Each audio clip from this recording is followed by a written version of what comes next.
Welcome to Credit and Coffee. This is a story about how an unexpected medical bill slowly eroded not just our savings, but the quiet joy we had built over 2 decades of marriage, revealing the true cost of healing. I remember the morning it all started, a Tuesday, the air crisp with the first hint of autumn, the scent of my wife's brewing coffee a comforting anchor in our kitchen, a scene I had savored countless times over 2 decades, feeling the familiar, reassuring weight of routine and shared history, the gentle clink of ceramic mugs, the whisper of the refrigerator, each sound a testament to the stability we had carefully cultivated, a life built on sensible choices, careful investments. And the quiet satisfaction of knowing we were prepared for most of life's curveballs, or so we thought, the morning light spilling across the polished oak of our dining table where I usually opened the daily newspaper. But on that particular day, an official-looking envelope, thick and stark white, demanded my attention instead, its return address belonging to a major healthcare provider, a place we hadn't visited in years. Certainly not since my wife's unexpected but ultimately successful surgery a few years prior, a procedure that had seemed at the time to be thoroughly covered by our comprehensive insurance plan, a plan we'd meticulously selected and maintained, believing in its robust protection, a bedrock of our financial planning, a key component of our overall risk management strategy. I tore open the envelope with a sense of mild curiosity, perhaps a routine update or some minor billing adjustment, but what I found inside was a single sheet of paper, densely packed with medical codes and figures, culminating in a sum that made my breath catch in my throat, an amount so staggeringly large it felt like a fictional number plucked from a dystopian novel, not a real bill addressed to us, demanding immediate payment for a balance that, according to the document, had been denied by our insurance provider and was now entirely our responsibility, a staggering balance of over $150,000 for services rendered years ago, a debt we had believed long settled, fully absolved by the premiums we had faithfully paid for decades, the clean, sharp edges of the paper feeling oddly dangerous in my grip, the weight of the ink on the page suddenly overwhelming, like an invisible hand pressing against my chest, making it difficult to draw a full breath. The numbers swimming before my eyes for a moment, an incomprehensible jumble of digits and decimals that seemed to mock the careful spreadsheets and balanced ledgers we had maintained with such pride for so long. This single piece of paper, a silent bomb detonating in the quiet sanctuary of our carefully constructed financial world. The world seemed to tilt on its axis for a moment, the comforting sounds of the morning receding into a distant hum, replaced by the thumping of my own heart in my ears, a cold dread seeping into my veins, chilling me far more than the morning air had. My wife, sensing a shift in my quiet demeanor, looked up from her mug, her brow furrowing slightly, her usual serene expression giving way to a question in her eyes, a question I couldn't yet articulate. Unable to form words around the knot of fear tightening in my chest, the paper trembling slightly in my hand as I pushed it across the table towards her, my finger tracing the impossible sum, and I watched as her own eyes widened, the color slowly draining from her face, mirroring the sudden emptiness I felt in my gut, a shared gasp that didn't make a sound, a mutual recognition of the catastrophe unfolding before us. The scent of her coffee, once a comfort, now seemed to carry a metallic undertone. The taste of ash in my mouth. We spent the next several days in a daze, the initial shock giving way to a grinding, bureaucratic battle, countless hours spent on hold navigating automated phone trees, explaining our situation to a seemingly endless parade of customer service representatives, each interaction feeling like an exercise in futility, a slow, draining torture that chipped away at our patience and our hope, the tinny music of the hold queue becoming the soundtrack to our waking hours, a relentless, repetitive melody that drilled into our skulls, each forced pleasantry from a disembodied voice on the other end of the line feeling like a fresh insult, each promise to look into it, turning out to be a hollow echo, a polite dismissal of our growing despair. Each conversation ended with the same polite but firm refusal, the same convoluted explanation about a specific clause, a retrospective denial based on some obscure detail buried deep within the insurance policy's fine print, a detail that had apparently gone unnoticed or uncommunicated during the initial approval process, a betrayal that felt deeply personal, a breach of the unspoken contract of trust we'd placed in our insurance, in the very idea of safety nets.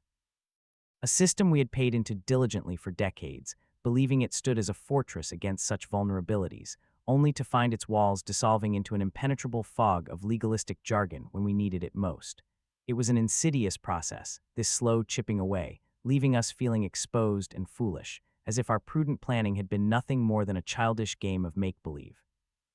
Our evenings, once filled with quiet reading or shared anecdotes about our days, transformed into impromptu war rooms, the dining table covered in stacks of papers, old policy documents, billing statements, and the infuriating new bill, all illuminated by the stark glow of the overhead light, a cold, harsh light that mirrored the harsh reality we were facing. We meticulously reviewed every line item, every explanation, searching for any loophole, any missed detail that could reverse this nightmare. But each path we explored led to a dead end, each appeal rejected with a pre-written, impersonal letter that solidified the crushing finality of our situation, the thick envelopes landing with a thud on our doormat, each one feeling like another nail in the coffin of our financial peace, the polite. Corporate language of denial only serving to deepen the feeling of being unseen, unheard, a mere case number in a vast, uncaring machine. It became clear, with a sickening certainty, that this was not a mistake that would be easily rectified. This was a real and present threat to everything we had built, to the comfortable future we had envisioned for ourselves. Our carefully amassed savings, primarily held in a mix of long-term investments and a few steady dividend-paying stocks, suddenly felt impossibly fragile, vulnerable to this unforeseen, monstrous claim, like a sturdy ship unexpectedly caught in an unprecedented storm, its hull creaking under the pressure of waves it was never designed to withstand. We had always been diligent with our budget, consistently setting aside a portion of our income, aiming for early retirement, perhaps a small cabin by the lake, comfortable, secure, the quiet dream of our golden years, filled with leisurely mornings and unhurried afternoons, a future where we controlled our time and our pursuits, where financial independence meant true freedom. Now that vision began to blur, replaced by the stark image of a financial abyss, a vast, dark chasm opening beneath our feet, threatening to swallow not just our money, but the very essence of our shared hopes. The first tangible consequence was the quiet conversations we started having about our investments. For years, we had watched our portfolios grow, the numbers on our quarterly statements a source of quiet pride, a testament to our discipline and foresight, each upward tick a small affirmation of our chosen path, each dividend reinvestment a tiny seed planted for future harvest. Now we had to discuss which assets to liquidate, which hard-won gains to sacrifice, the cold, practical reality of what was once theoretical asset allocation, now a painful, immediate decision. The thought of selling off parts of our stock holdings, the shares we had held through market ups and downs, the ones we considered our nest egg, felt like tearing pieces from our own flesh, each share representing not just a monetary value, but a piece of our history, a portion of our labor, a segment of our deferred gratification, all meticulously built over decades of steady contributions and careful management. I remember the cold click of the mouse as I placed the first sell order, a small tremor running through my hand, the screen reflecting the immediate drop in our overall worth, a tangible representation of our shrinking security, the numbers blinking mockingly, erasing years of slow, steady growth in a matter of seconds, the digital act feeling utterly detached yet devastatingly real. It wasn't a dramatic crash like a startup collapse or a cryptocurrency failure, where the risk was understood, where the potential for such volatility was inherent in the investment itself. No, this was different, a slow, deliberate bleeding, a forced surrender of hard-earned principal, a gradual dismantling of our financial fortress, brick by painstaking brick.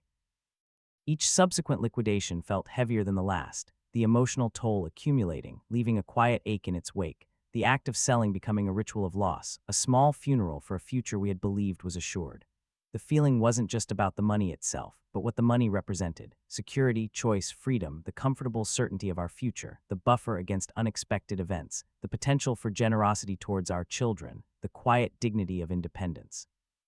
Now that certainty was being systematically dismantled, replaced by a growing sense of vulnerability, a stark reminder of how quickly even the most carefully constructed life could be undermined by forces beyond our control.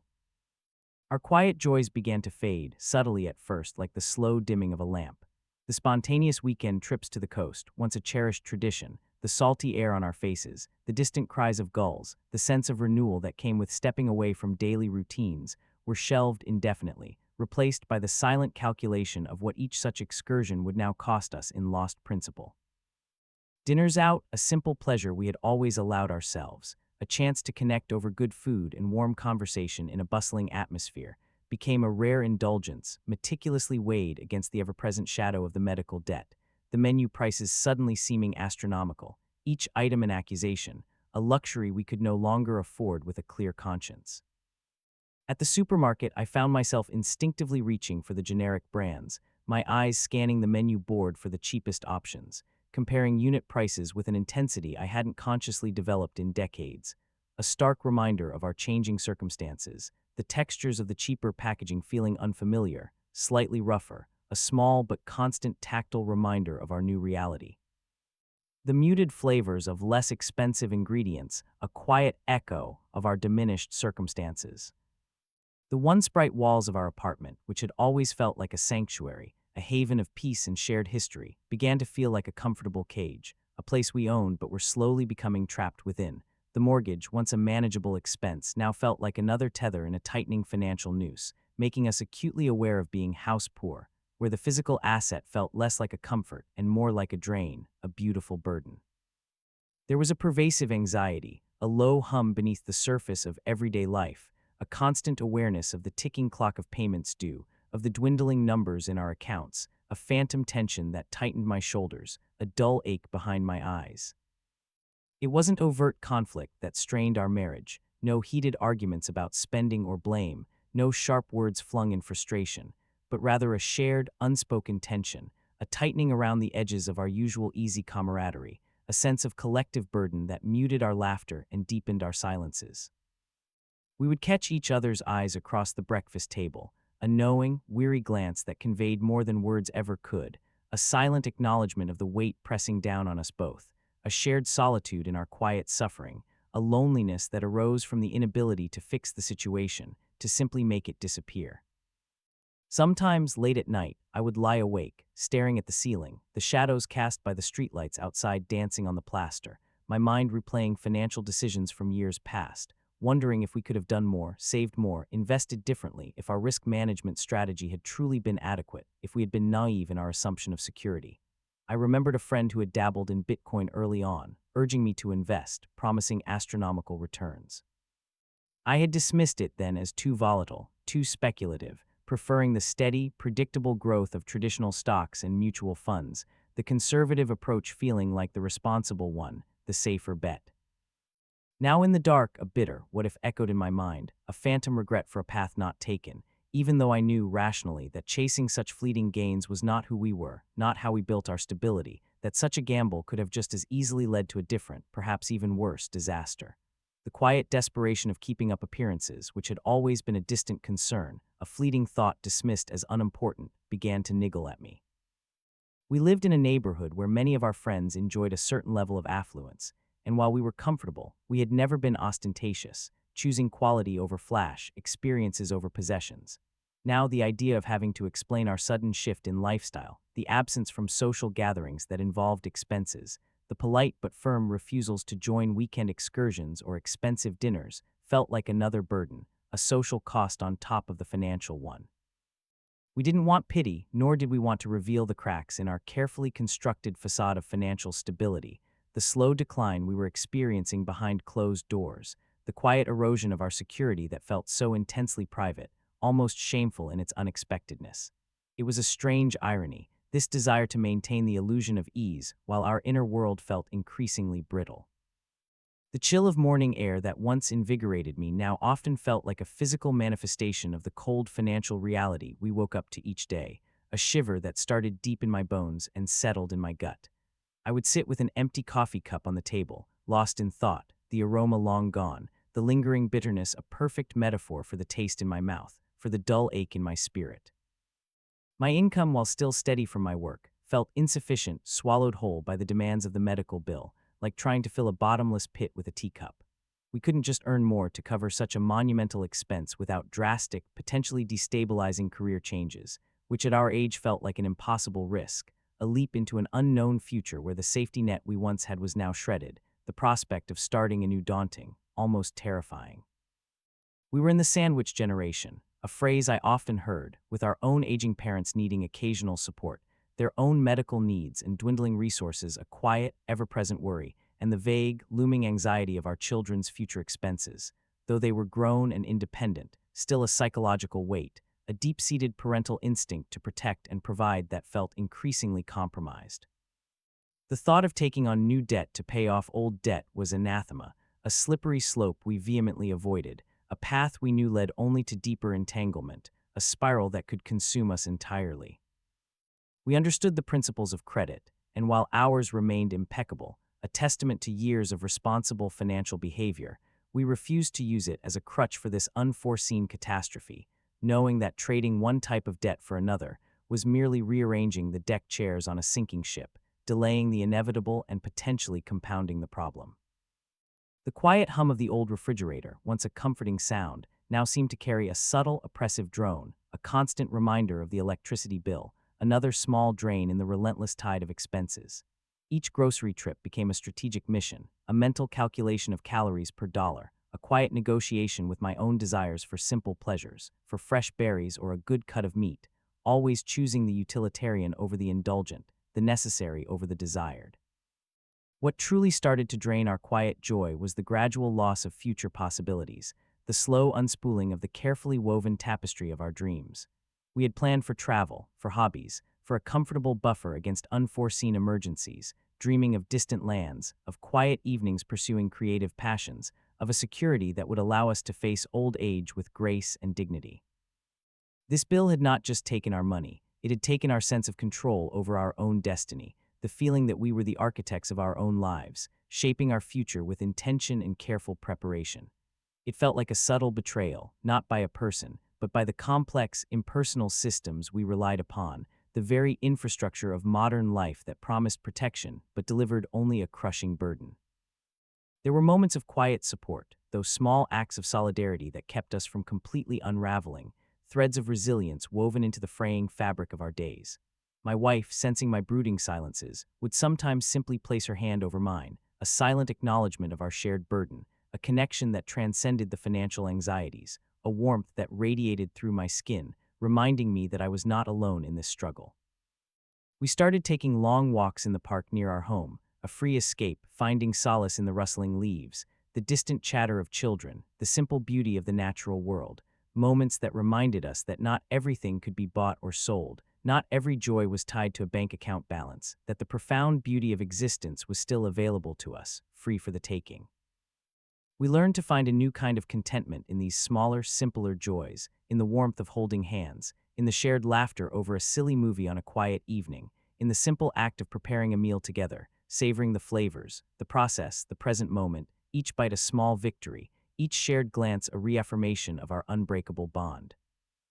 The smooth, cool touch of a worn ceramic mug, cradled in my hands as the morning light spilled through the kitchen window, became a symbol of this newfound appreciation for the ordinary, a small anchor in the storm. We found a quiet strength in frugality, not as a punishment, but as a path to a different kind of richness, a richness of presence and connection, recognizing the value of what we had over what we might still desire.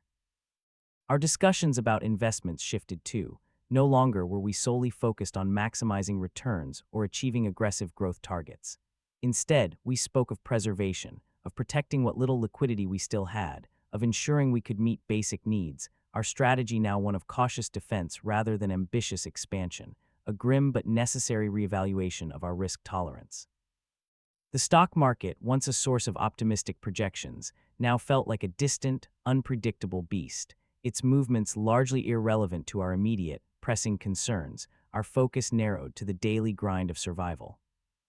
The physical bill itself became a symbol of our struggle, tucked away in a drawer, pulled out only for review or to send another payment, its stark white paper and cold black print a constant, unwelcome presence in our home. Each check written, each online transfer completed was a painful severing, a tangible measure of what we were losing, a deliberate sacrifice of our hard-earned security. We watched as our retirement investments, once a robust portfolio, diversified across various sectors and asset classes, dwindled to a shadow of its former self, its carefully calculated asset allocation now largely irrelevant in the face of forced liquidation. The hope for passive income from those assets, a pillar of our future financial independence, evaporated, the dream of living off dividends and capital gains a cruel mirage. The emotional toll was immense, a silent battle fought within the confines of our own minds, our own home, the quiet sadness a heavy blanket that settled over our days. There were no dramatic arguments, no accusations, just a quiet, persistent sadness, a feeling of being unfairly stripped of a future we had worked so hard to build, a future that had seemed so certain, so within our grasp. This wasn't like a gambling addiction, a self-inflicted wound, or the fallout of a financial dispute with siblings, or the regret of bad investment advice from a friend. This was an external force, a seemingly arbitrary twist of fate that exposed the fragility of even the most carefully constructed financial fortress, a stark reminder that even the most meticulous planning could not account for every unforeseen catastrophe, that the illusion of control was just that, an illusion. The weight of this realization pressed down on me, heavy and suffocating, making the simplest tasks feel monumental, the quiet rhythm of our life suddenly discordant. I would sometimes run my hand over the smooth, cool surface of our dining table, remembering the many family dinners, the laughter, the plans made over its polished oak, now feeling its solid presence as a reminder of the anchor it had been, and how even an anchor could be dragged. The scent of an old book, a comfort I often sought, now sometimes carried a hint of resignation, the pages a blur as my mind drifted back to the ever-present financial shadow. Our carefully balanced budget, once a source of quiet confidence, became a source of constant scrutiny, every line item questioned, every expenditure justified, the simple pleasure of buying something without a second thought now a distant memory, replaced by a nagging sense of guilt. Slowly, painstakingly, we chipped away at the debt. Each payment was a small victory, a temporary reprieve from the crushing weight, but each also left a deeper crater in our accounts, a tangible reduction in our net worth that felt increasingly permanent. The feeling of being perpetually behind, of always playing catch-up, permeated our days, like walking against a relentless current, making forward progress agonizingly slow.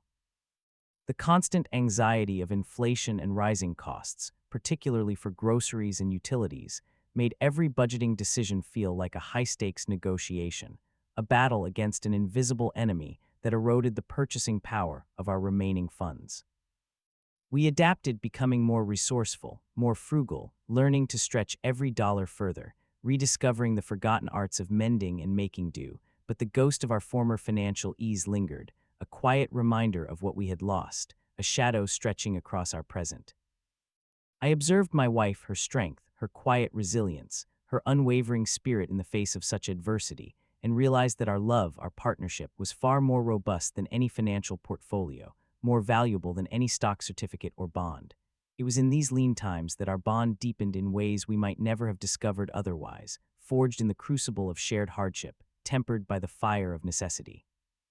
The small moments of understanding, the shared silences, the unwavering support, these became the new currency of our relationship, richer and more enduring than any amount of money, a treasure immune to market fluctuations or unexpected bills. We found ourselves communicating not just with words, but with gestures, with looks, with a profound, unspoken understanding that transcended the daily stresses. We revisited old photo albums, not with a sense of regret for what we could no longer afford, but with a quiet appreciation for the memories we had created, realizing that those experiences, those moments of connection, were truly priceless, truly enduring. The taste of plain, home-brewed coffee, once perhaps taken for granted, became a ritual of gratitude, a small warmth shared in the quiet morning light, a simple pleasure that no bill could ever take away.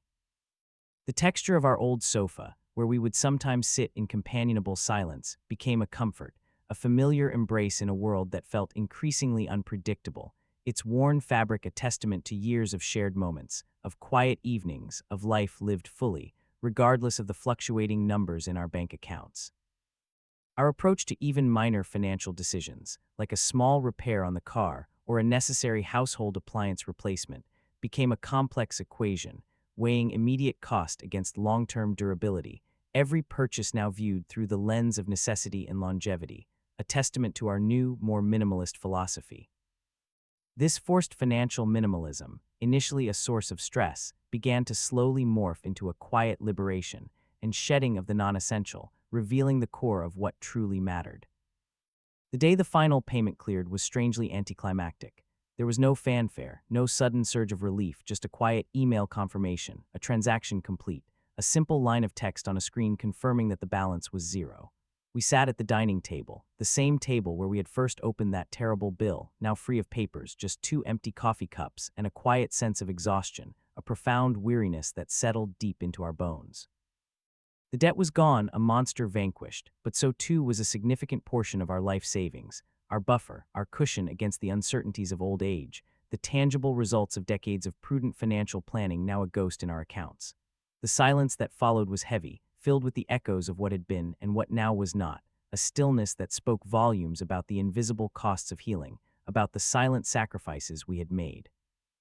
We had survived, yes, but we were fundamentally changed. We were no longer the same confident, financially secure couple who had once taken their future for granted, assuming a linear progression of prosperity. We were leaner, perhaps a little wearier, with a new kind of etched resilience, but also in a profound way wiser. The experience forced us to reevaluate our values, to truly understand what brought us joy, what constituted real wealth in our lives.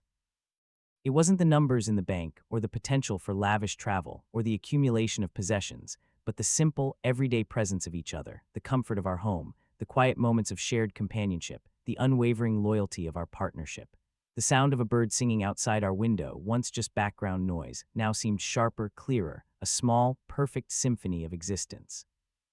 The texture of my wife's hand in mine, a gesture that had become routine, now carried a deeper significance, a silent language of love and endurance. We had built a life on sensible choices, and while that foundation had been shaken, it had ultimately held, proving itself robust in ways we hadn't anticipated. Our financial risk management strategy had failed in one crucial area, revealing a vulnerability we hadn't foreseen, but it had forced us to find strength in other, more fundamental areas of our lives. Our path to contentment was not through regaining what was lost, for that seemed an impossible task, a constant striving for a past that could not be recovered, but through accepting the new reality and finding peace within it. We learned that while money offers choices and security, it does not guarantee happiness, nor does its loss automatically equate to despair. We found a renewed appreciation for the small, free pleasures of life, the changing seasons, the laughter of our friends, the warmth of the sun on our skin during those long walks, the simple pleasure of a good book, the quiet satisfaction of a well-cooked, simple meal. We learned to live with less, not grudgingly, but with a quiet dignity, understanding that true wealth resided not in our investment accounts, but in the resilience of our spirit and the enduring strength of our connection, in the richness of our shared history and the promise of our ongoing journey together. We no longer chased the phantom of what we had lost. Instead, we cultivated gratitude for what remained, for the breath in our lungs, for the roof over our heads, for the steadfast love that had seen us through the storm. The scars of the financial struggle were real, a permanent part of our story, a reminder of the fragility of even the most robust financial planning, but they also etched a deeper understanding of what truly mattered onto our souls, a wisdom born of hardship. We emerged from the crucible of medical debt not rich in coin, but rich in experience, in quiet endurance, and in a profound, unshakable contentment with the beautiful, imperfect life we now shared, a life less about accumulating and more about simply being together, finding value not in what we could buy, but in what we already possessed, the intangible treasures of a life lived with intention and love. Have you ever faced a financial challenge that forced you to redefine your definition of wealth or deepened a relationship in unexpected ways? Share your insights and experiences in the comments below. If this story resonated with you, please consider giving it a like and sharing it with someone who might need to hear it. And for more reflections on life's quiet moments and the enduring lessons they teach, subscribe to our channel. What's one small joy that brightened your day recently, no matter how small?